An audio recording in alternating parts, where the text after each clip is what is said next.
ಖಾಲಿ ಬಟ್ಟೆ ಹಾಕಿ ಬಂದಿಲ್ಲ, ಕ್ಷಮಿಸಿ. ಎಕ್ಸಮಿಟ್ ಹೋಗಿದ್ದು ನಾನು, ಮುಖ್ಯಮಂತ್ರಿಗಳು. ವೇದಿಕೆ ಮೇಲೆ ರಾಜ್ಯದ ಗೌರವಾನ್ವಿತ ಮುಖ್ಯಮಂತ್ರಿಗಳಂತ ಸಿದ್ದರಾಮಯ್ಯ ಸಾಹೇಬ್ರೆ, ಮಾಜಿ ಮುಖ್ಯಮಂತ್ರಿಗಳಂತ ವೀರಪ್ಪ ಮೊಯ್ಲಿ ಸಾಹೇಬ್ರೆ, ಪಕ್ಷದ ಹಿರಿಯ ಮುಖಂಡರಂತ ಹರಿಪ್ರಸಾದ್ ಅವರೇ, ಕೆ ಎಚ್ ಮುನಿಯಪ್ಪನವರೇ, ಸಲೀಂ ರವರೇ, ರಾಣಿ ಸತೀಶ್ ಅವರೇ, ಬಿ ಸಿ ಚಂದ್ರಶೇಖರ್ ಅವರೇ, ನಮ್ಮ ಎಸಿಸಿ ಸೆಕ್ರೆಟರಿ ಸೂರಜ್ ಹೆಗಡೆ ಅವರೇ, ಪರಮೇಶ್ವರ್ ನಾಯಕ್ ಅವರೇ, ಜಂಜಾ ನಾಯಕ್ ಅವರೇ,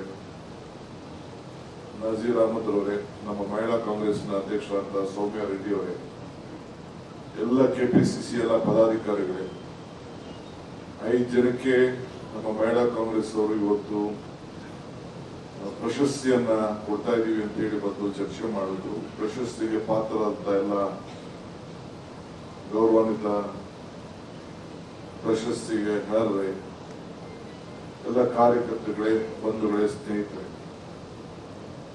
ವಿಶೇಷವಾದಂತಹ ದಿನ ಇಂದಿರಾ ಗಾಂಧಿಯವರ ಜನ್ಮದಿನ. ಈಗ ತಾನೇ ನಾನು ಮುಖ್ಯಮಂತ್ರಿಗಳು ವಿಧಾನಸೌಧದಲ್ಲಿ ಸರ್ಕಾರ ಪರವಾಗಿ ದೇಶದ ಐಕ್ಯತೆ, ಸಮಗ್ರತೆ ಮತ್ತು ಶಾಂತಿಗೋಸ್ಕರ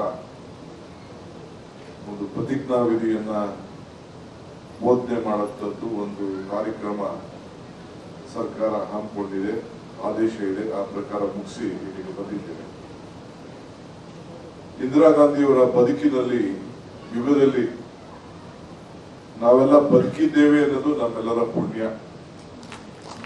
ಯಾರು ಇಂದಿರಾ ಗಾಂಧಿಯವರನ್ನ ಈ ದೇಶದ ಪ್ರಜಾಪ್ರಭುತ್ವದ ವ್ಯವಸ್ಥೆಯಲ್ಲಿ ಬಂದ ಮೇಲೆ ಒಂದು ಹುಕ್ಕಿನ ಮಹಿಳೆಯನ್ನ ಯಾರು ಕೂಡ ಮರೆಯಲಿಕ್ಕೆ ಸಾಧ್ಯ ಇಲ್ಲ.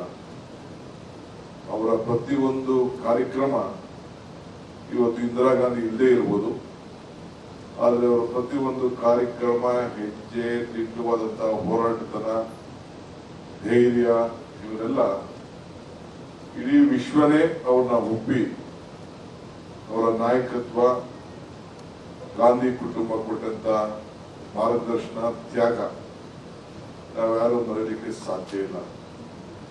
ನಾನು ಆಗಾಗ ಒಂದು ಮಾತು ಹೇಳ್ತಾ ಇರ್ತೀನಿ, ಕಾಂಗ್ರೆಸ್ ಶಕ್ತಿ ಈ ದೇಶದ ಶಕ್ತಿ, ಕಾಂಗ್ರೆಸ್ ಇತಿಹಾಸ ಈ ದೇಶದ ಇತಿಹಾಸ. ಕಾಂಗ್ರೆಸ್ ಅಧಿಕಾರಕ್ಕೆ ಬಂದಾಗೆಲ್ಲ ಎಲ್ಲ ವರ್ಗದ ಜನರಿಗೆ ಅಧಿಕಾರಕ್ಕೆ ಬರ್ತದೆ ಅನ್ನೋ ಮಾತನ್ನ ಹೇಳ್ತಾ ಇದ್ದೀನಿ. ಆಮೇಲೆ ಗಾಂಧಿ ಕುಟುಂಬ ಈ ದೇಶವನ್ನ ಒಗ್ಗಟ್ಟಾಗಿ ಇಟ್ಟಿದೆ ಮತ್ತು ಪಕ್ಷನ ಕೂಡ ಒಗ್ಗಟ್ಟಾಗಿ ಇಟ್ಟಿದೆ ಅನ್ನೋದು ಕೂಡ ನಾವೆಲ್ಲ ಗಮನದಲ್ಲಿ ಇಟ್ಕೊಳ್ಬೇಕು. ಇವತ್ತು ನಾವೆಲ್ಲ ಅವರ ಆಡಳಿತವನ್ನ ಗಮನಿಸಿದ್ದೇವೆ. ಯಾವುದೇ ದಿಟ್ಟವಾದಂತಹ ಕಾರ್ಯಕ್ರಮ, ಬಡವರಿಗೆ ಜಮೀನು ಕೊಡೋದಿರ್ಬೋದು, ಸೈಟ್ ಕೊಡೋದಿರ್ಬೋದು, ಮನೆ ಕೊಡೋದಿರ್ಬೋದು, 20 ಲಕ್ಷದ ಕಾರ್ಯಕ್ರಮ, ಇವೆಲ್ಲ ಕೂಡ ಇವತ್ತು ಕೂಡ ಯಾರು ಯಾವ ಸರ್ಕಾರ ಬಂದು ಬದಲಾವಣೆ ಮಾಡಲಿಕ್ಕೆ ಆಗ್ತಿಲ್ಲ, ಈಗೂ ಮಾಡಕ್ಕಾಗಲ್ಲ. ಈಗ ನಾವು ಅಂಗನವಾಡಿ ವ್ಯವಸ್ಥೆ ಬಗ್ಗೆ ನಾವು ಮಾತಾಡ್ತೇವೆ. ಪುಟಾಣಿ ಮಕ್ಕಳಿಗೆ ಊಟ ಕೊಡುವಂಥದ್ದು ಅಂಗನವಾಡಿ ಕಾರ್ಯಕ್ರಮ ಇಂದಿರಾ ಗಾಂಧಿಯವರೇ ಪ್ರಾರಂಭ ಮಾಡಿದ್ರು. ಬ್ಯಾಂಕಿನ ರಾಷ್ಟ್ರೀಕರಣ ಇಲ್ಲ ಅಂತಂದ್ರೆ ಎಲ್ಲಿ ನಾವು ಈ ರೀತಿ ಡೈರೆಕ್ಟ್ ಬೆನಿಫಿಟ್ ಟ್ರಾನ್ಸ್ಫರ್ ಮಾಡಲಿಕ್ಕೆ ಸಾಧ್ಯ?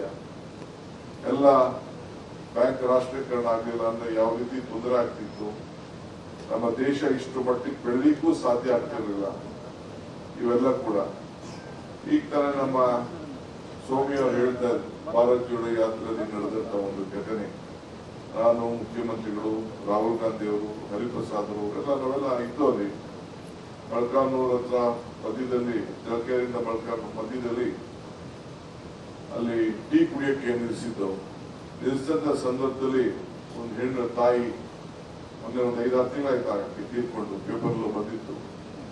ಆ ಎಮ್ಮ ಬಂದು 2 ಸೌತೆಕಾಯಿ ಹಿಡ್ಕೊಂಡು ಬಂದು ರಾಹುಲ್ ಗಾಂಧಿ ಅವ್ರಿಗೆ ಕೊಡಕ್ ಬಂದ್ರು. ಆಗ ರಾಹುಲ್ ಗಾಂಧಿ ಅವ್ರು ಕೇಳಿದ್ರು, ಕನ್ನಡದವ್ರು ಮಾತಾಡ್ತಿದ್ರು, ಏನೇನು ಅಂತ. ನಾನು ಹೋದೆ ಮಧ್ಯ ಬಂದಾಗ, ನೋಡಪ್ಪ ನಿಮ್ಮ ಅಜ್ಜಿ ಕೊಟ್ಟಂತ ಜಮೀನಲ್ಲಿ ಈ ಸೌತೆಕಾಯಿ ಬೆಳೆದಿದ್ದೀನಿ, ತಗೊಳಪ್ಪ ಅಂತ ಹೇಳಿ ಆ ತಾಯಿ ರಾಹುಲ್ ಗಾಂಧಿಗೆ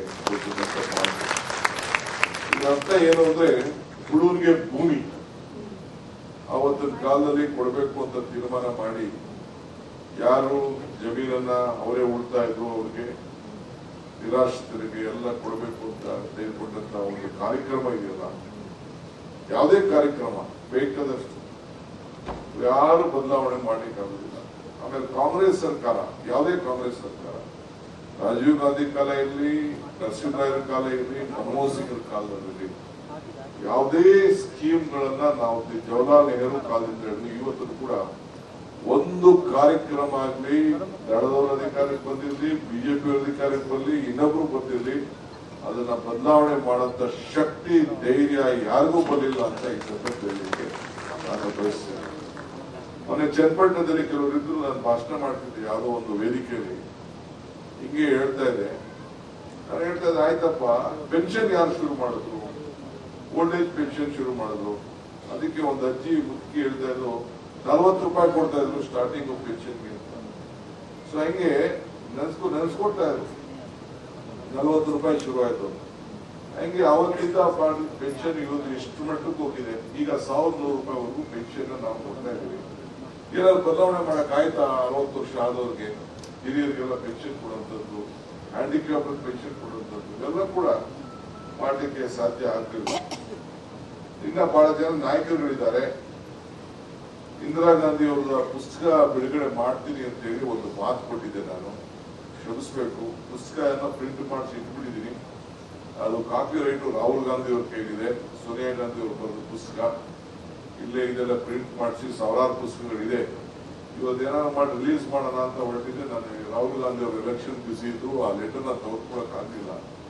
ಆ ಲೆಟರ್ ಇಲ್ಲದೆ ನಾನು ಅದನ್ನ ರಿಲೀಸ್ ಮಾಡಿದ್ರೆ ತಪ್ಪಾಗ್ತದೆ. ಇವತ್ತು ಚೀಫ್ ಮಿನಿಸ್ಟರ್ ಕೈಲಿ ರಿಲೀಸ್ ಮಾಡಿಸೋಣ ಅಂತಿದ್ದೆ.